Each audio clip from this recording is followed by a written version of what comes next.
नमस्कार। चलिए एक बहुत ही दिलचस्प सवाल से शुरू करते हैं। सोचिए कैसा हो अगर हमारी जेब में रखे नोटों और सिक्कों का एक डिजिटल जुड़वा भी हो। जी हाँ, आज हम बात करने वाले हैं भारत की अपनी ऑफिशियल डिजिटल करेंसी की। यही है डिजिटल रुपया या ई रूपी, जिसे आरबीआई ने लॉन्च किया है। लेकिन सबसे बड़ा सवाल तो ये है कि आखिर ये यूपीआई से अलग कैसे है और सच में हमें इससे फायदा क्या होगा। आइए आज इसी को आसान भाषा में समझते हैं। तो सबसे पहले चलिए ये समझते हैं कि ये डिजिटल रुपया आखिर है क्या भला। देखिए सीधी सी बात है, डिजिटल रुपया कोई प्राइवेट क्रिप्टो करेंसी नहीं है। ये हमारे भारतीय रुपए का ही एक डिजिटल अवतार है। इसका मतलब ये हुआ कि ये पूरी तरह से लीगल है और इसकी गारंटी कोई कंपनी नहीं बल्कि खुद भारत का सेंट्रल बैंक यानी आरबीआई देता है। ये समझना बहुत जरूरी है कि डिजिटल रुपया सिर्फ एक और पेमेंट ऐप नहीं है।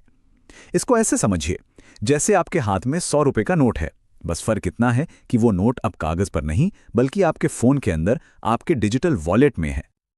अच्छा, अब आते हैं उस सवाल पर जो सबके मन में है। अगर हमारे पास यूपीआई पहले से ही है तो फिर इस डिजिटल रुपए की जरूरत ही क्यों पड़ी? और यहीं पर इसका सबसे बड़ा और सबसे जरूरी फर्क छिपा है। देखिए, जब हम यूपीआई यूज करते हैं तो हम असल में अपने बैंक को ये ऑर्डर देते हैं कि हमारे अकाउंट से पैसा निकालकर किसी और के अकाउंट में भेज दो। तो यूपीआई क्या है? एक पेमेंट सिस्टम। वहीं डिजिटल रुपए में आप सीधा एक वॉलेट से दूसरे वॉलेट में करेंसी भेजते हैं, बिल्कुल वैसे ही जैसे आप किसी को हाथ में कैश पकड़ाते हैं। इस लेनदेन में कोई बैंक बीच में नहीं आता। यह पैसा सीधा आरबीआई की देनदारी है, किसी कमर्शियल बैंक की नहीं। तो ये यूपीआई से अलग कैसे है, ये तो समझ आ गया। पर सवाल ये है कि इससे आम लोगों को और हमारी अर्थव्यवस्था को क्या फायदा होगा। चलिए अब इसके फायदों पर नजर डालते हैं। इसका इस्तेमाल काफी जगहों पे हो सकता है, जैसे दुकानों पे क्यूआर कोड स्कैन करके रोजमर्रा की खरीदारी में, या फिर ऑनलाइन शॉपिंग में। सरकार के लिए ये एक बहुत बढ़िया जरिया बन सकता है सब्सिडी और दूसरे फायदे सीधे लोगों तक पहुंचाने का।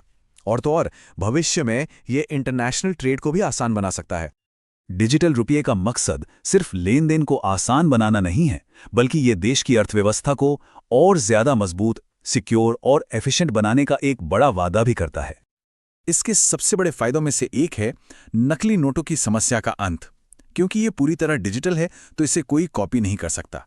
साथ ही कैश लेकर घूमने का झंझट भी खत्म।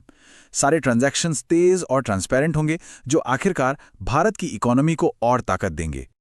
अब फायदे तो बहुत हैं, लेकिन यह भी सच है कि इसे पूरे देश में लागू करने की राह में कुछ बड़ी चुनौतियां भी हैं जिन्हें हम नजरअंदाज नहीं कर सकते।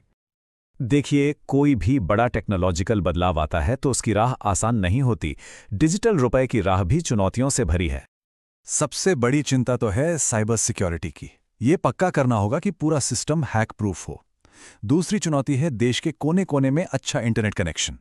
और शायद सबसे जरूरी है लोगों को इस नई टेक्नोलॉजी के बारे में समझाना, ताकि वो यूपीआई और डिजिटल रुपए के बीच का फर्क समझ सकें और इसे अपना सकें।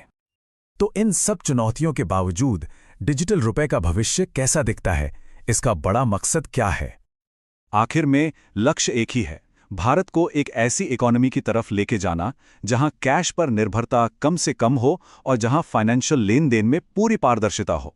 ये वाकई में भारत के फाइनेंशियल सिस्टम में एक बहुत बड़ा कदम है। तो अंत में एक सवाल सबके लिए है, आपको क्या लगता है, ये नई टेक्नोलॉजी हमारी जिंदगी को सच में आसान बनाएगी या फिर एक और उलझन पैदा करेगी? इसका जवाब तो खैर वक्त ही देगा, लेकिन ये सोचने के लिए एक दिलचस्प सवाल जरूर है।